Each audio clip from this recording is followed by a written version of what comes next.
ইসলামে কারোরই অধিকার নেই কাউকে অন্য কারো সাথে বিয়েতে বাধ্য করার। আর যদি একটি বিয়ে সংঘটিত হয় যাতে উভয় ব্যক্তি যারা বিবাহ বন্ধনে আবদ্ধ হচ্ছেন তারা যদি তাদের নিজের 100% স্বাধীন ইচ্ছায় বিয়ে না করেন, তাহলে সেই বিয়ে বাতিল হয়ে যাবে। আল্লাহর কাছে এটা বৈধ বিয়ে হিসেবে গণ্য হবে না। এটা আসলে একটা প্রধান মূলনীতি। বিয়ে হলো একটা চুক্তি। আমাদের ধর্মে এমন চুক্তি বৈধ এখন যাতে কেউ প্রবেশ করে তার নিজের স্বাধীন ইচ্ছায়। এখন বাবা মায়ের আনুগত্য করতে হবে, কিন্তু বাবা মায়েদের কোনো অধিকার নেই তাদের মেয়েকে এমন কাউকে বিয়ে করতে বাধ্য করার।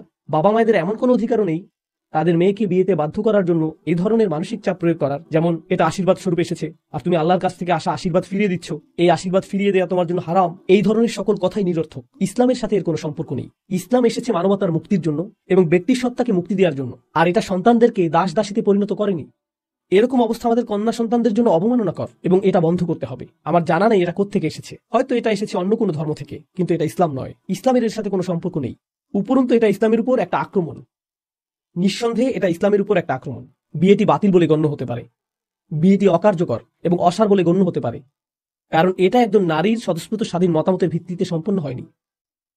এখন এক্ষেত্রে একজন ওয়ালির সম্পৃক্ততা প্রয়োজন, অর্থাৎ যখন একজন মেয়ে বিবাহ বন্ধনে আবদ্ধ হতে চায় তখন তার পরিবার তার অভিভাবকের অনুমোদন প্রয়োজন। কিন্তু প্রকৃতপক্ষে এটা চূড়ান্তভাবে মেয়েটির ইচ্ছাধীন যে সে বিয়েতে ইচ্ছুক কিনা। সে বলবে হ্যাঁ, সে বলবে না, আর সেই না বলাটি প্রকৃতপক্ষে তার কাছ থেকে আসতে হবে। শুধু তাই নয়, কি পরিমাণ মোহরানা তাকে দেয়া হবে এবং কখন এটা দেয়া হবে, এই বোঝাপড়া হতে হবে বাবা এবং মেয়ের মধ্যে। আর আরো সামনে গিয়ে আমি বলতে চাই, আমি পরোয়া করি না যদি এজন্য আমি বিপদে পড়ি, কারণ সত্যকে সত্য হিসেবেই উপস্থাপন করতে হবে। কখনো কখনো বাবা মায়েরা অত্যাচারী হয়ে যান, কোনো কোনো বাবা ঘরের কোনো ব্যয়ভার বহন করেন না, কখনো তাদের নেশায় আসক্তির মতো সমস্যা থাকে, এর ফলে ঘরের খরচ নির্বাহের জন্য মাকে কখনো দ্বিগুণ কাজ করতে হয়। কিন্তু যখন বিয়ের প্রসঙ্গ আসে তখন বাবা বলে ওঠেন, আমি হলাম অভিভাবক, আমি সিদ্ধান্ত নিব তুমি কাকে বিয়ে করবে। যদি একজন বাবা ঘরের ব্যয় নির্বাহ না করে থাকেন এবং গৃহের রক্ষণাবেক্ষণ না করে থাকেন, তিনি বাবা হিসেবে তার ভূমিকা পালন না করে থাকেন, এক্ষেত্রে তার অধিকার শূন্য এই বিষয়ে হস্তক্ষেপ করার যে মেয়েটি কাকে বিয়ে করবে। শূন্য।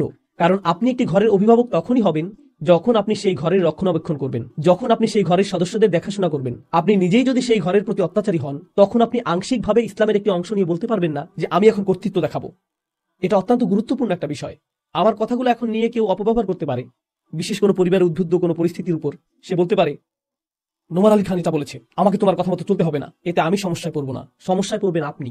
আপনি যদি এমনটা করেন তাহলে সুযোগের অসৎ ব্যবহার করা হবে, তাহলে আপনার অসৎ উদ্দেশ্য চরিতার্থ করার জন্য কিছু শুনে সেখান থেকে সুবিধামতো অংশ বাছাই করে তার অপব্যবহার করা হবে। এরকম করলে এজন্য আল্লাহর কাছে আপনার জবাবদিহি করতে হবে এবং আপনাকে দুঃসাহসের পরিচয় দিতে হবে এই বিষয়ে আল্লাহর সম্মুখীন হওয়ার ব্যাপারে। আমি এখন বাবা মায়েদের উদ্দেশ্যে বলছি, আল্লাহকে ভয় করুন। যদি আপনার কন্যা অভিযোগ করে যে সে বিয়েতে অনিচ্ছুক ছিল, আমি জানি না কিভাবে আপনারা বিচার দিবসে আল্লাহর সামনে এর জবাব দিবেন, কারণ এটা আপনার কন্যাকে জীবন্ত কবর দেয়া থেকে ভিন্ন কিছু না। এটা মোটেও ভিন্ন কিছু নয়। আমি সন্দেহাতীত ভাবে এই মতামত পোষণ করি। আমি নিজেও কন্যা সন্তানের পিতা, আর আমি এটা 1,000,000% কনফিডেন্স সহকারে বলছি। আল্লাহ যাতে আমাকে এরকম পিতা কখনোই না বানান। আর আমি আরো এক ধাপ সামনে যাব। যদি আমার আপন বোন আমার কাছে আসে, আমার কন্যা আমার কাছে আসে আর বলে, তোমরা আমার বিয়ে দিয়েছো, আমি দীর্ঘ সময় সেখানে ছিলাম, কিন্তু এখন অত্যাচারের শিকার হচ্ছি, আমার স্বামী আমাকে আঘাত করে অথবা তার পরিবার আমাকে অপমানিত করে, আর আমি এমন সবকিছু সহ্য করে যাচ্ছি, এখন আমি কি করব? আমি আল্লাহকে ভয় করি যদি এরকম কথা আমার মুখ দিয়ে বেরিয়ে আসে, দেখো তোমার যদি তালাক হয় এটা আমার পরিবারের সুনাম নষ্ট করবে, সমাজের কাছে আমরা কিভাবে মুখ দেখাবো, তোমার ছোট বোনকে কিভাবে বিয়ে দিব, তোমার ছোট বোনকে কে বিয়ে করবে? তোমার চক্ষু লজ্জা থাকা উচিত। পরিস্থিতির সাথে মানিয়ে চলো, সমস্যার কিছু নেই। আমাদের সবারই এমন বিষয় মানিয়ে চলতে হয়, সমস্যার কিছু নেই। এটা জীবনেরই অংশ। এটা কোন জীবনের অংশ? মুশরিকের জীবন, কাফেরের জীবন। ইসলাম এসেছে রহমত হিসেবে। ইসলাম এসেছে রহমত হিসেবে। পিতা হিসেবে আপনার লজ্জিত হওয়া উচিত যে আপনার কন্যা আপনার কাছে এসেছে অত্যাচারী স্বামীর হাত থেকে নিরাপত্তা পাওয়ার জন্য, আর আপনি বলছেন না, ফিরে যাও এবং আবারও অত্যাচারের শিকার হও, কারণ এটা আমার সুনাম নষ্ট করবে। আমার জানা নেই আপনি সন্তান জন্ম দিয়েছিলেন বা কেন। যদি আপনি পিতা হওয়ার অর্থই না বুঝেন, আপনার কন্যার নিরাপত্তা নিশ্চিত করুন, আপনার বোনের নিরাপত্তা নিশ্চিত করুন, কন্যার নিরাপত্তা নিশ্চিত করুন। আর যদি বাবা কিংবা ভাই কাজ না করে, তাহলে চাচাদের এটা করা উচিত। দাদা দাদি এগিয়ে এসে সেই সকল মেয়েদের নিরাপত্তা নিশ্চিত করা উচিত, তাদের এটা করা উচিত। আমাদের ধর্ম হলো মুক্তিদানকারী ধর্ম, এটা কোনো কারাগার নয়। এটা কারো উপর অত্যাচার করতে আসেনি, বিশেষভাবে নারীদের উপর তো নয়।